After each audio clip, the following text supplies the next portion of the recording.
Okay, well, good afternoon, everyone. We have a truly unusual situation on the floor.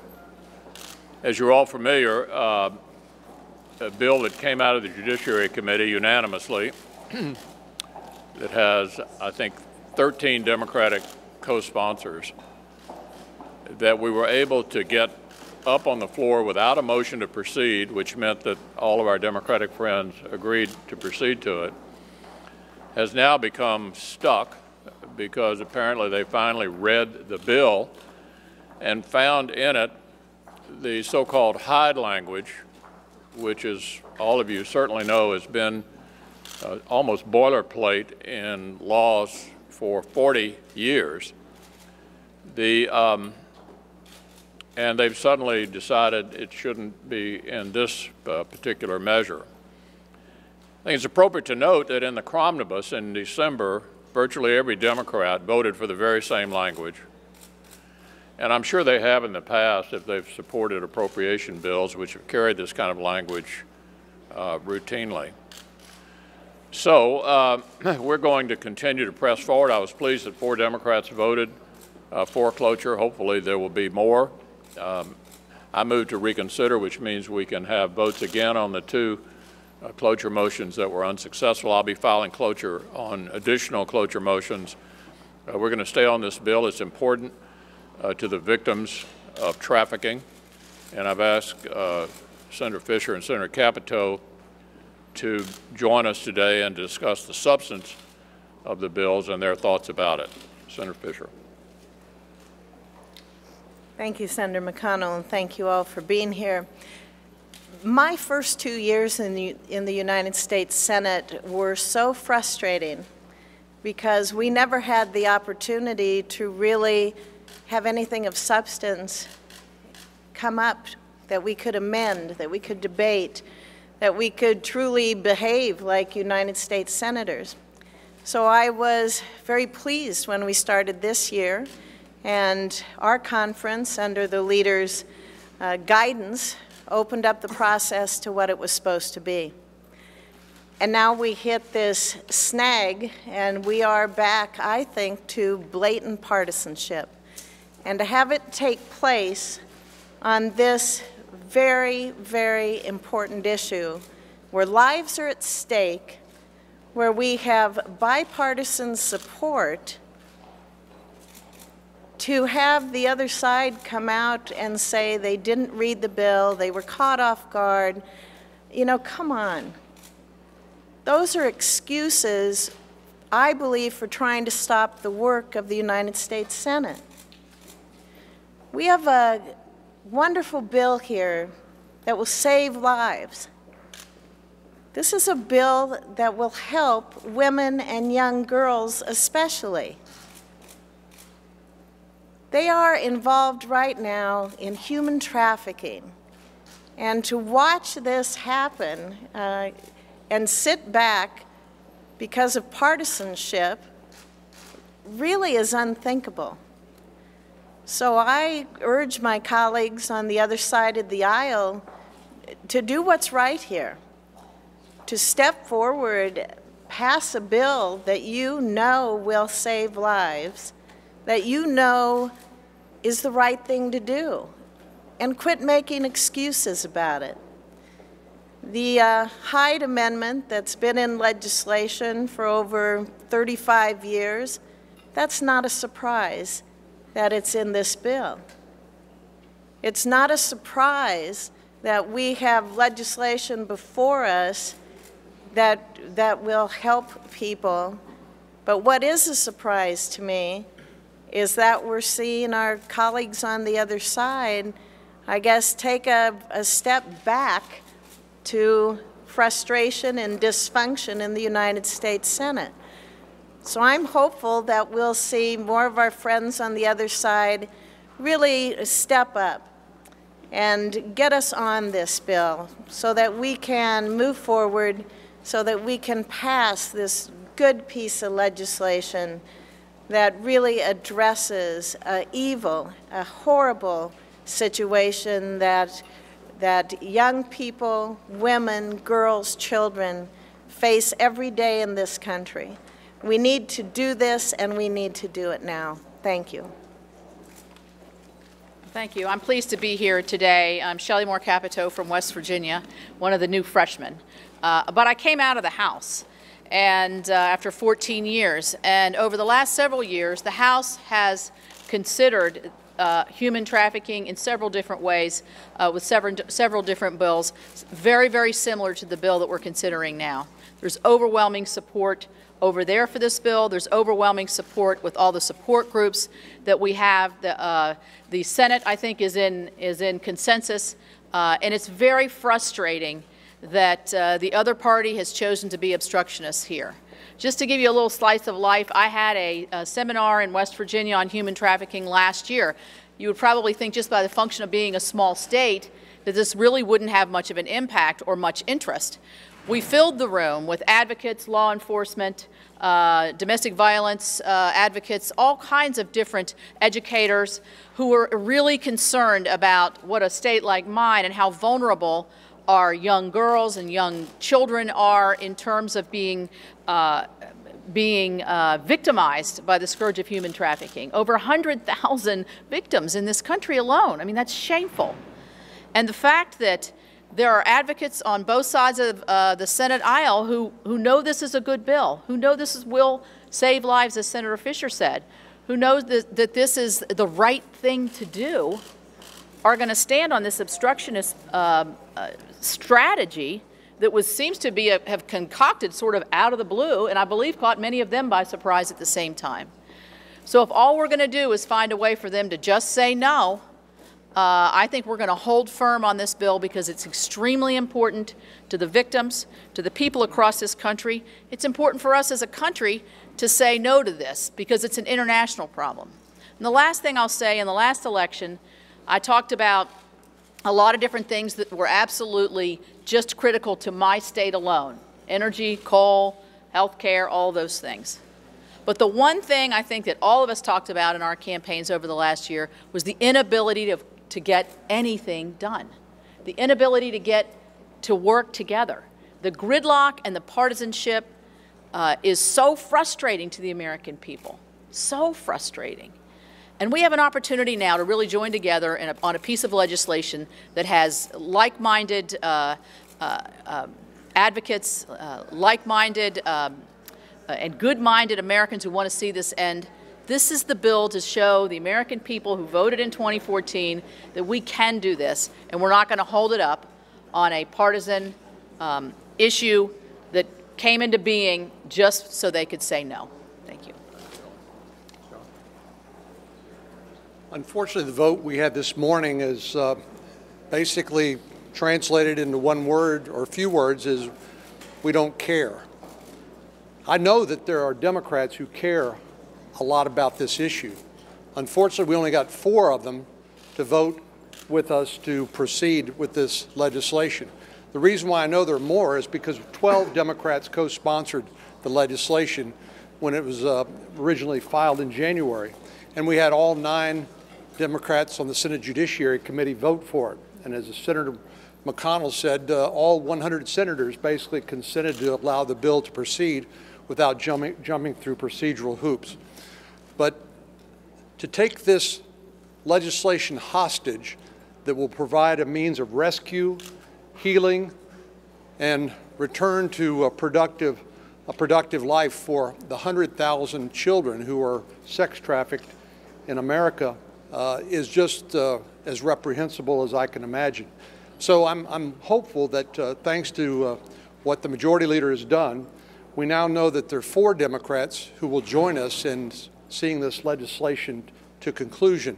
All we need is 2 more out of the Democratic caucus to join all Republicans to proceed to pass this legislation to provide real relief to the victims of human trafficking who don't have a voice in the United States Senate. We are their voice, but unfortunately that voice they heard this morning is simply no. We don't care, we're not interested. When in fact I know people do care. But we need to put our actions where our hearts are and to pass this important legislation.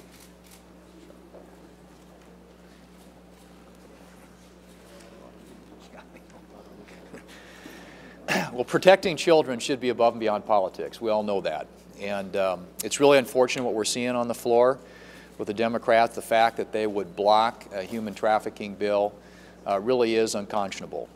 And I hope that that will change. I hope that they'll come to their senses and come to the conclusion that this is legislation, bipartisan legislation that's been worked on for a long time. Senator Cornyn and others have been working very hard and very long to get this to where we are today and to do something meaningful to address what has become a terrible crisis in our country, and that's the tragedy of human trafficking.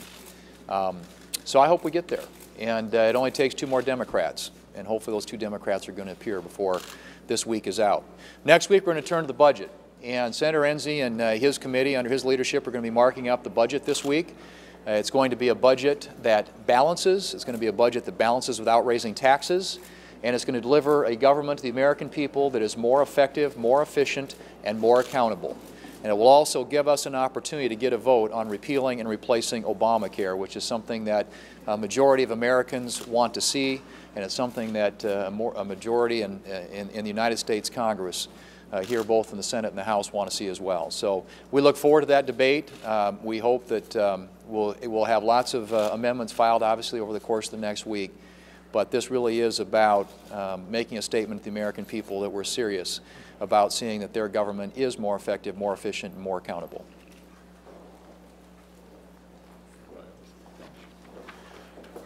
Our goal is to protect the victims of human trafficking. The typical victim of human trafficking is age between 12 and 14. And I think we have a responsibility and an opportunity to help these young women and girls. But today, senators who just a few weeks ago voted in favor of helping these individuals voted the other way. Here's who they are. Senator Amy Klobuchar voted for this bill last month. She voted today to block it.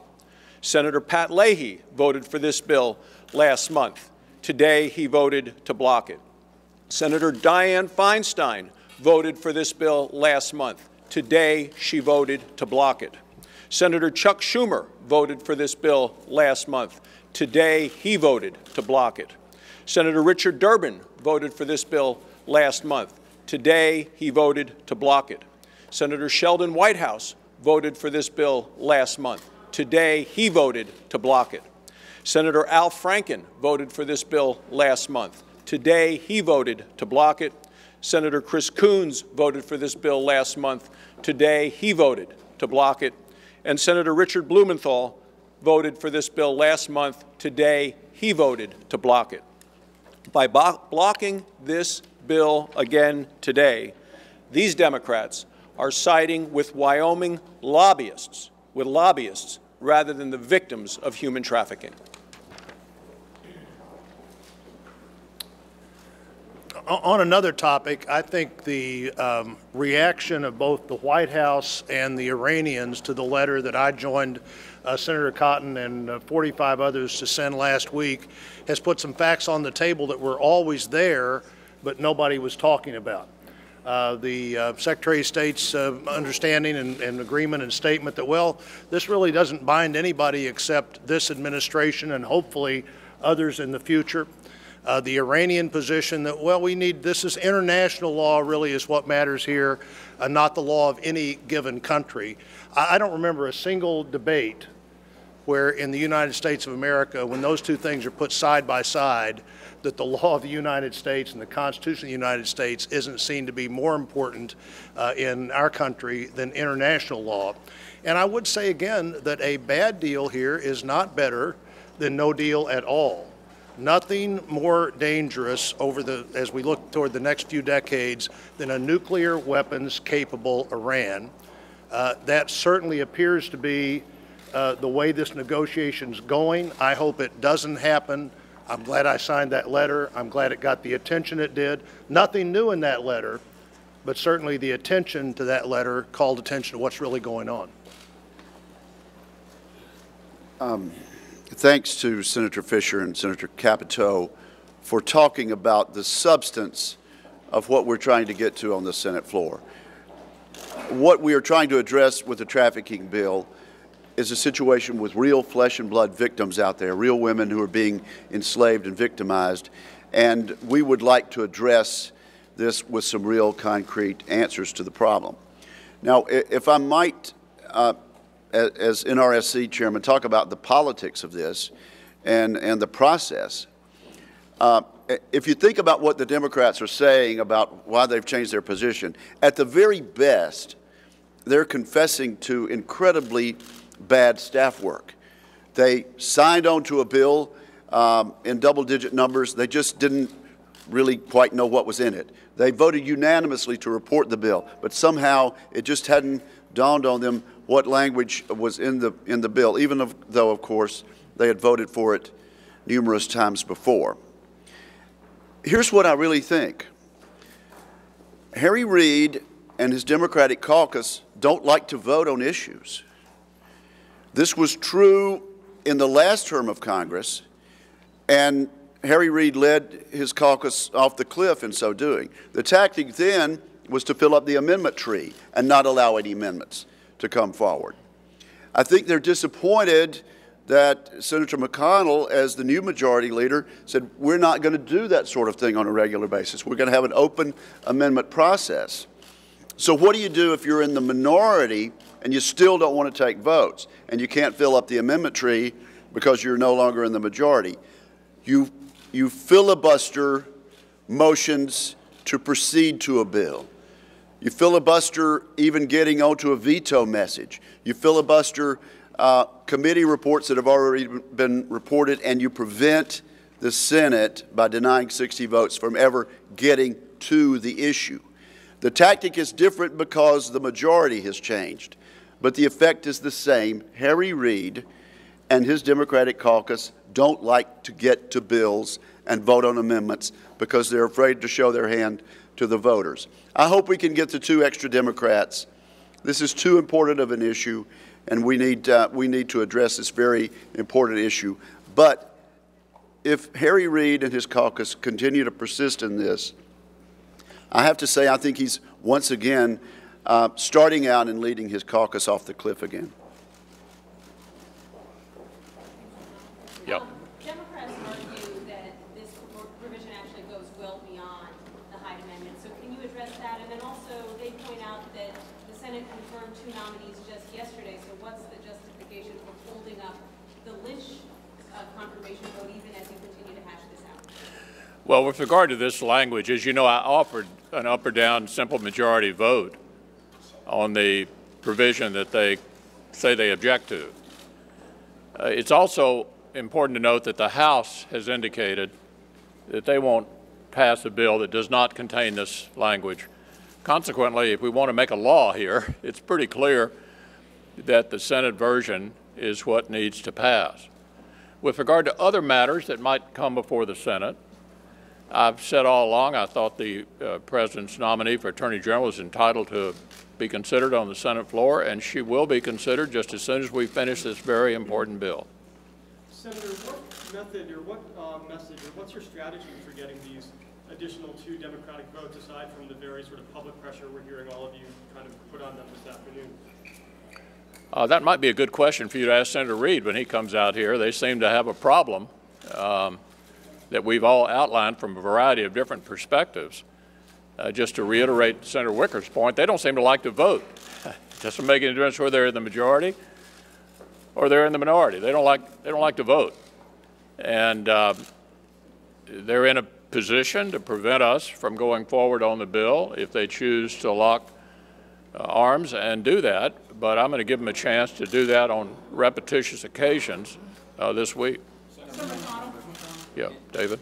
A week after the Cotton letter, any second thoughts or regrets on the manner in which you chose to communicate those views on it? Yeah, let me just point out, Senator Byrd, when he was the majority leader, during the pendency of the SALT II treaty back during the Cold War, flew to Moscow to explain to the Russians the Senate's role in ratifying treaties. Senator John Kerry flew to Managua in 1985, sat down with the communist dictator of Nicaragua, Daniel Ortega, and accused the Reagan administration of supporting terrorism. Members of Congress speaking out not only in our country, but to those overseas about our views on international issues and our opinions about them is about as unusual. I think everybody in America has seen the movie Casablanca, many of you multiple times. The famous line was Claude Rains said, "Gambling in Casablanca?" Members of Congress speaking out in a variety of different ways during the pendency of extremely important events, both domestic and international, is about as unusual as gambling was in Casablanca apparently in 1941. Thanks a lot.